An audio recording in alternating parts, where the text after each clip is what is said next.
Everyone. Some updates for you since we had some significant meetings yesterday. We went before the City Council with an updated data model, as well as information about case counts and where we're at. We are experiencing right now what is positive information in terms of our 14-day trajectory of our case counts. The information that we share at this briefing many times, each week over the last few weeks is information that we also shared with the council, and that is that we're on a 14-day decreasing trajectory of our cases of COVID in Sioux Falls and the Sioux Falls area. We also know that based on modeling that we have done in our for our community, we've updated that modeling several times. That modeling is based on information that we have at the time that's available to us to try and predict out where we might be with our hospitalization rates. And based on the most recent modeling, we know that we are also in a place where the demand for hospitalizations may be is far below the capacity of our health systems locally to be able to handle those cases of COVID. And so that's good news, and as a result of that, it was recommended to repeal the no mingling ordinance or the most recent ordinance that was in place setting regulation for our community. In its place, we did then, there was an approval and an adoption of a resolution, which it really encourages our public to continue to be mindful of how COVID is still very, very present in our community, how the risk is still there, especially for our vulnerable populations, and how we all need to do our part right now, absent regulation, because that regulation was very much aimed towards how are we going to, as a community, ensure we have the health care that we need. And so policy of the City Council was really necessary for a period of time. Now that we know we have capacity for all of us, if we should get sick with COVID, which I hope we don't, I wouldn't want anybody to become sick and need to be hospitalized with COVID. But if we do, we have the hospitals are ready to care for us and have the capacity to do so. On the side of public health, and what we all need to do as a community, is what was formed in that resolution, or what became the body of that resolution. And it really encourages us to continue to use really good respiratory hygiene, to cover your coughs and sneezes, to adhere to social distancing at least 6 feet apart.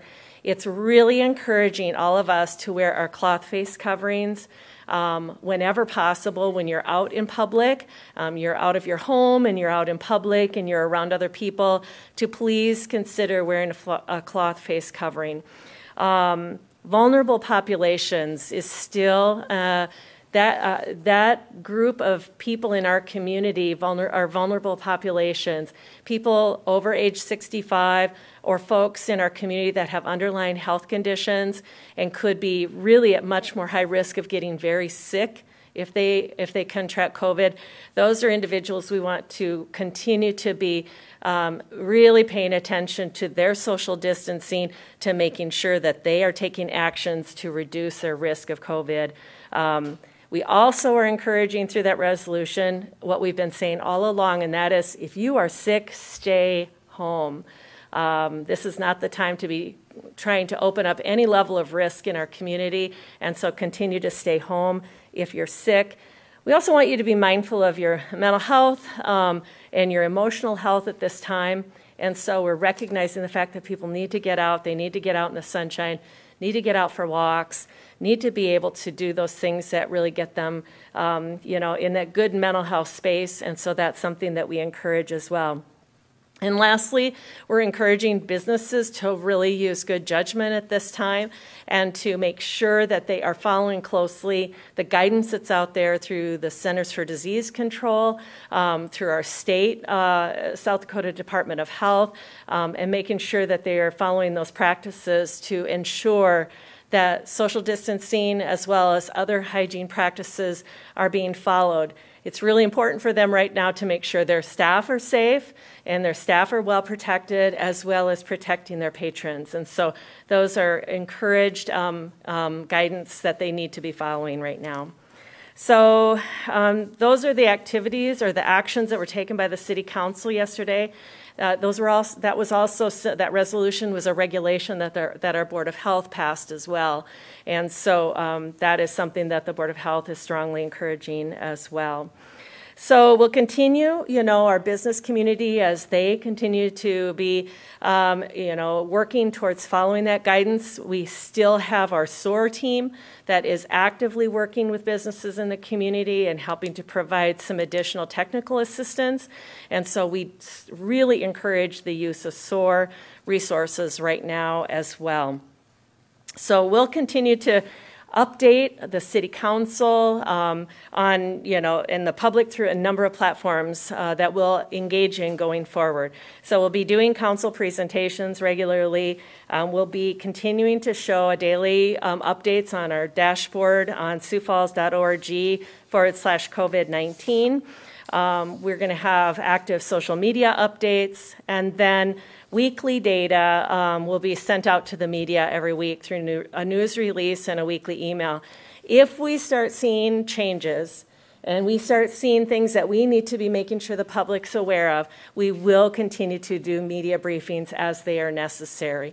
And so they won't be necessarily on a regularly scheduled time frame, but we will be very much coming to this briefing and updating the public as is necessary.